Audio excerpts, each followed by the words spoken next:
Welcome to 101 with Greg Walker, bonus internet content that you won't see on the shows that air on television. You have ended every show in the past 30 years asking your guests what's the best advice they've ever received. Can't do these shows on the 30th anniversary without asking you the same question. What is the best advice you've ever received? Well, mine may be the longest advice that's ever been on this show. Best, we'll see, but it's the best I've received. And it happened in 1979. I believe it was 79, it was. And Sunday night, I was watching 60 Minutes. And Max Cleland was the guest. At that time, Max Cleland was the head of the Veterans Administration in Washington, D.C. He had one arm, no legs.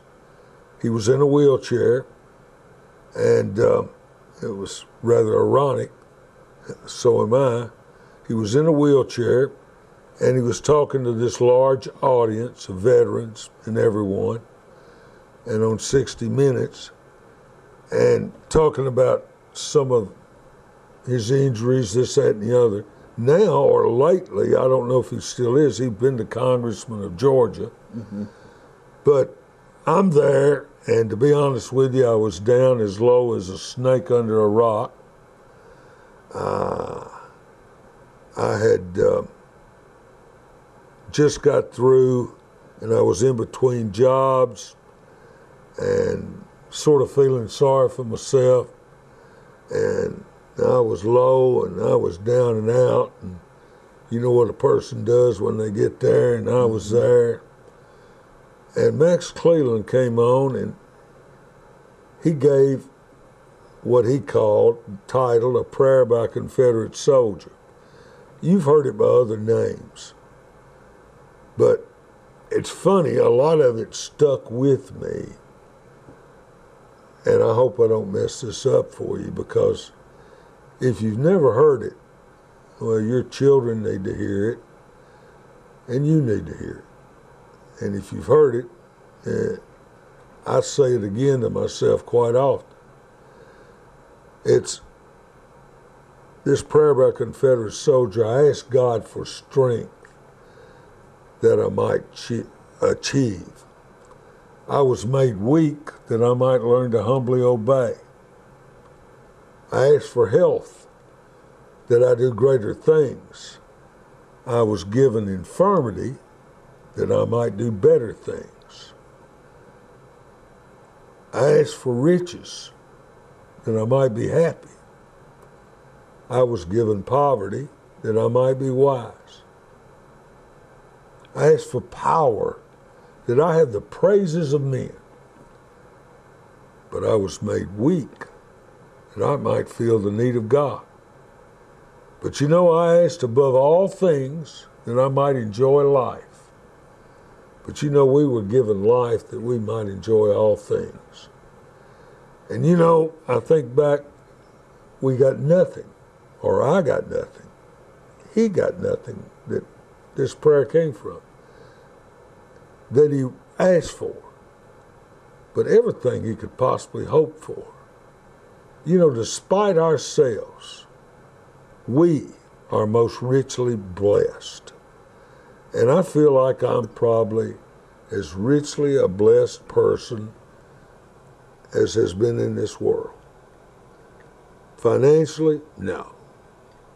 Spiritually, I can do better, but I try, and I'm trying harder.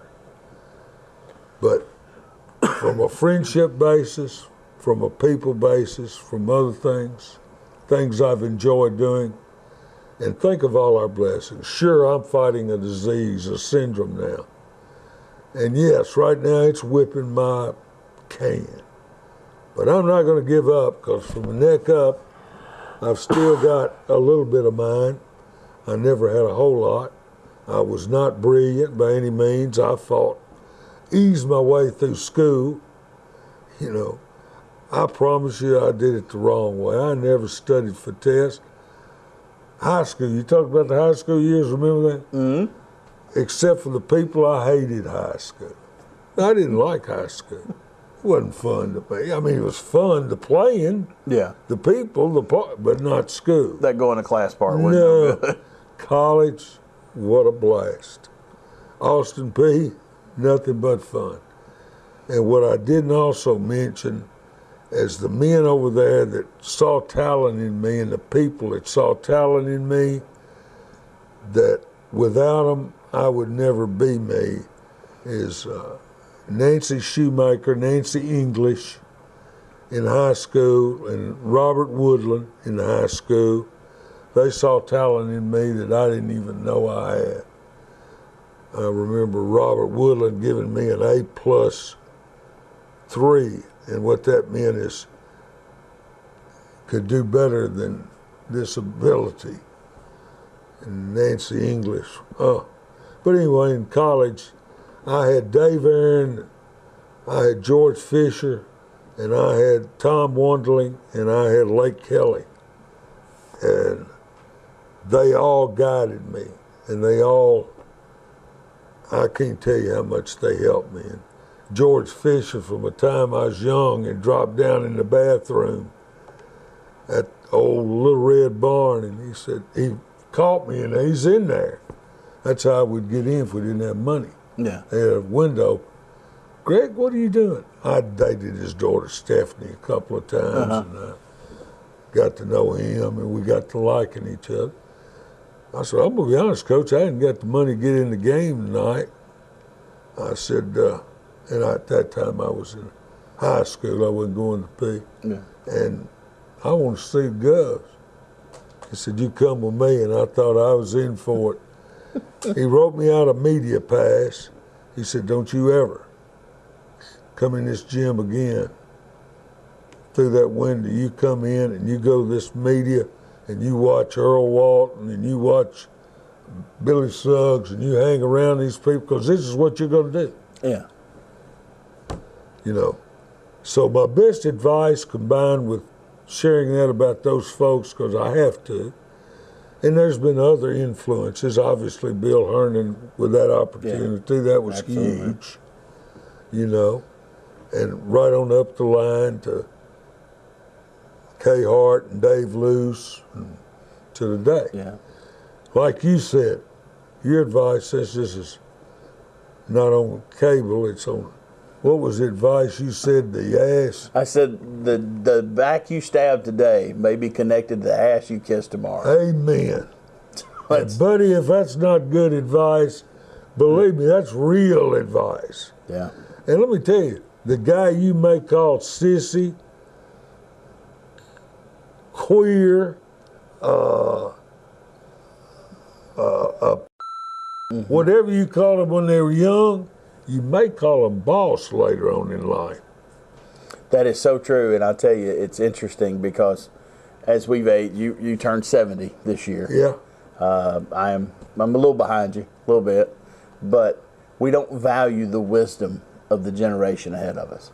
We talk about the generation behind us and how worthless they are, but if we, even in my generation, like middle age, and my children's generation, and my children's children's children's generation, if we do not value the wisdom of the older, of the generation before us, we will make the same mistakes. They're gone.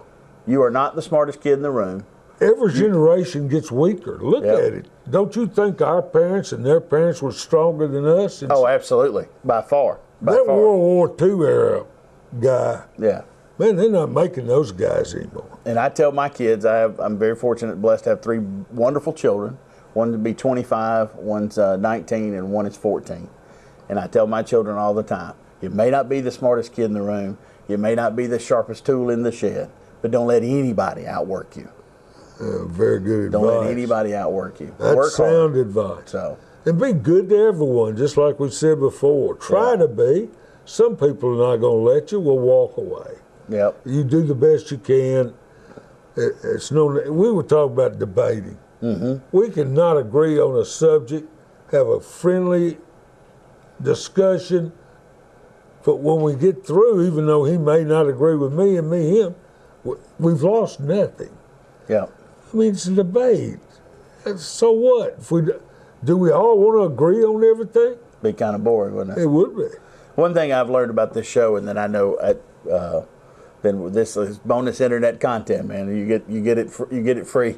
You won't see on the show. One thing that you have talked about, and I have preached to my children and kids, is the value of one another. Amen. If we don't value one another, we may disagree. Our views may be different. It's called brotherly love. Exactly. If we don't value one another as humans, you have racism because we don't value one another. Amen. You have hatred. You have a lot of crime. You have all these violence and all these things because we don't value people as humans. Amen. And you, growing up in that segregation area. It's sad today, some you feel like would shoot you just to see how hard you fall. Yeah.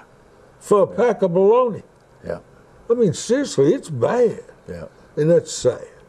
It has been, if you've not seen the 3 shows we've done together, they air obviously on television. You, of course, check out Greg's social media, and they'll be on there as well as this YouTube channel. So, Greg, Let me say once again, thank you. You're a real pro, buddy. I appreciate that. I appreciate what you've done. I appreciate that. I can't say it. I hope I've said it enough.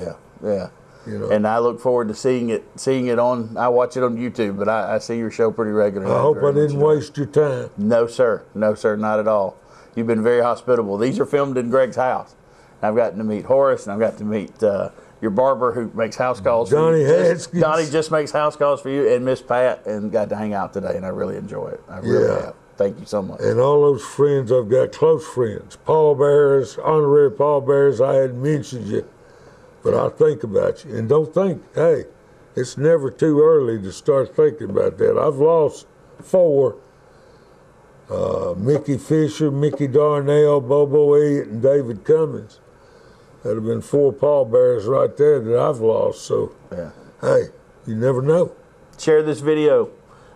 Share Greg's personal pages. Let everybody know, where the good advice comes from. Thanks again, my friend. 101. Thank you, buddy. With Greg Walker, 30 years. Steve Sawyer, he's the best. You will never see him in front of this camera, though. No, you won't. Thanks, guys. Thanks so much, Greg. Or my wife, Pat. That's very true. Appreciate it very much. Thanks, guys. Y'all have a very nice rest of the day, folks.